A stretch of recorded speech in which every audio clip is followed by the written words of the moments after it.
Bonjour à tous, voilà, je me présente, je m'appelle Rémi Gomez, je suis l'un des anciens ou pasteurs de l'Église Lumière des Nations à Lyon. Et je suis aussi l'auteur de l'ouvrage La divinité du Christ face à l'islam. Alors, j'aimerais vous parler du dogme de la substitution pénale en rapport à l'annonce de l'évangile aux musulmans. C'est un dogme important dans notre annonce de l'évangile aux musulmans. Et pour ce faire, j'aimerais commencer par une petite histoire qui m'est arrivée il y a 4 ans en arrière. Je parlais avec un musulman qui avait choisi la voie du salafisme et avec qui nous parlions du salut. Et il me disait, Rémi, je ne comprends pas qu'un homme innocent, Jésus, doive mourir pour mes péchés.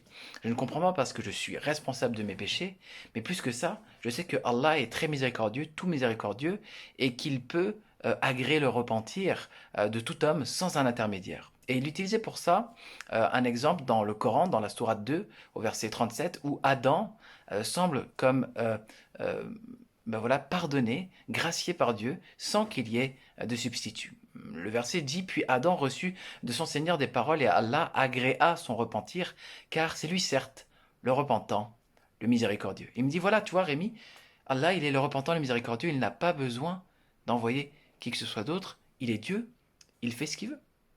Et ce musulman m'a ensuite raconté une petite histoire de sa vie personnelle pour illustrer ce propos.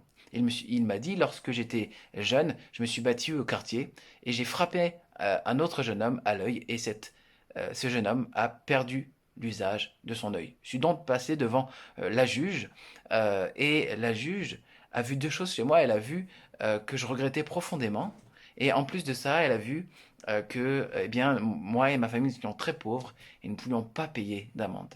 Et elle a eu compassion pour moi et elle m'a acquitté. Et ça, c'est bien la preuve qu'on peut passer devant un juge qui, dans ses pleins pouvoirs, peut eh bien, nous gracier. Et je lui dis, je crois voilà que tu n'as pas compris ton histoire et que tu viens de m'annoncer l'évangile sans le savoir. Alors évidemment, il était surpris, il voulait que je lui explique comment je voyais la chose et je lui ai dit, ben, pour moi, il y a quelque chose que tu n'as pas vu. Est-ce qu'il y a quelqu'un qui a payé pour toi les frais médicaux du jeune homme que tu as rendu borgne? Et il a un peu réfléchi, il a dit oui, évidemment. L'État a payé pour lui. D'accord, donc tu es en train de me dire que l'État, qui était innocent dans cette affaire, a payé à ta place parce que toi, tu ne pouvais pas payer. Il me dit oui. Donc l'État était ton substitut. Et il me dit oui. Et je dis, mais pourquoi est-ce qu'il a fait ça? Eh bien, il me dit, comme je te dis, j'étais dans un état de vrai regret et j'avais pas les moyens. Donc tu es en train de me dire que tu étais en train d'être dans une forme de repentance et que tu ne pouvais pas couvrir ta dette. Eh bien c'est exactement le message de l'évangile. Jésus est venu payer à ta place en mourant pour ton péché parce que tu ne pouvais pas payer la dette. Ton péché méritait la mort et la mort c'est l'enfer.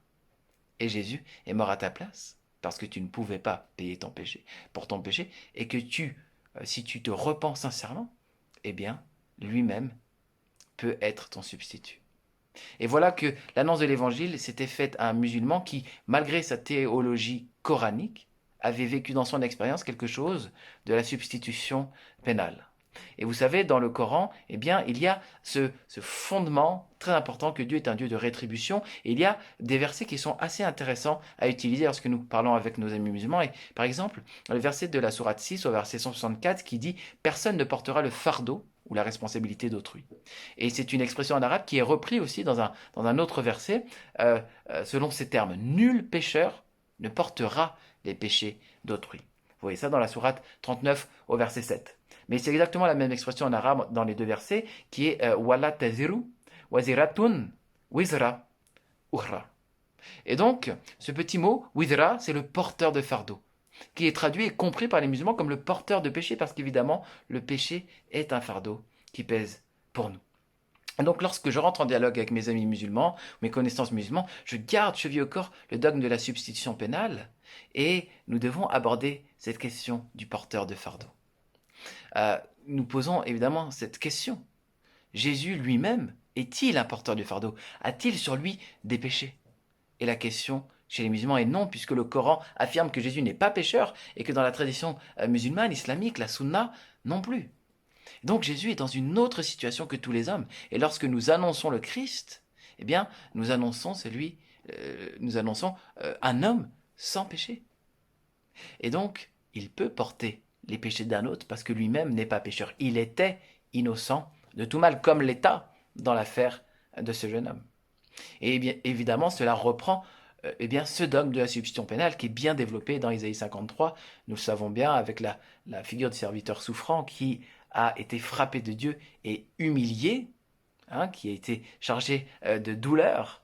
Et le texte nous dit que le châtiment qui nous donne la paix est tombé sur lui. Eh bien, ce jeune homme a reçu la paix par un châtiment, en quelque sorte, qui était là pour le coup des frais médicaux euh, et pas d'amende, parce que l'État a assumé à sa place. Eh bien, dans le Coran, nous avons cette possibilité de démontrer que Christ est nécessaire.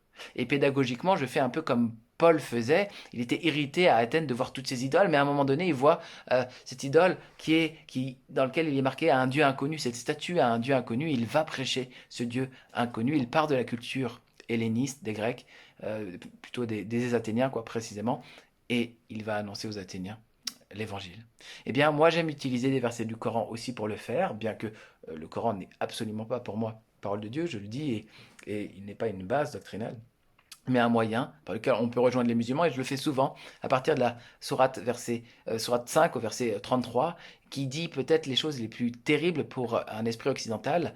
Ce verset dit que la récompense de ceux qui font la guerre contre Allah et son messager et qui s'efforcent de semer la corruption sur la terre, c'est qu'ils soient tués ou crucifiés, ou que soient coupées leurs mains et leurs jambes opposées, ou qu'ils soient expulsés du pays. Ce sera pour eux l'ignominie ici-bas, et dans l'au-delà, il y aura pour eux un énorme châtiment. Eh bien voilà, ce verset du Coran déclare, pour les musulmans, que Allah, eh bien, lorsqu'on fait la guerre contre lui, lorsqu'on sème la corruption sur la terre, eh bien, on a comme sanction de pouvoir être mis à mort et précisément crucifié dans ce verset. Et c'est pour moi un formidable moyen de poser cette question à mes amis musulmans. Penses-tu avoir semé la corruption sur la terre? Penses-tu, toi, en quelque sorte, par ta vie, avoir fait la guerre contre Allah? Parce que dans la Bible, nous apprenons que tout péché est une forme de rébellion contre Dieu. Et évidemment, j'interpelle les consciences, et nous savons que la conscience est accusée parce que tous ont péché. Et voici un moyen d'annoncer la beauté de l'évangile et la nécessité de ce substitut, Jésus, qui a pris notre place et qui nous soulage dans notre conscience. Comme le dit l'Épître aux Hébreux, eh bien, c'est le sang de Jésus-Christ qui soulage la conscience. Merci de m'avoir écouté et soyez bénis.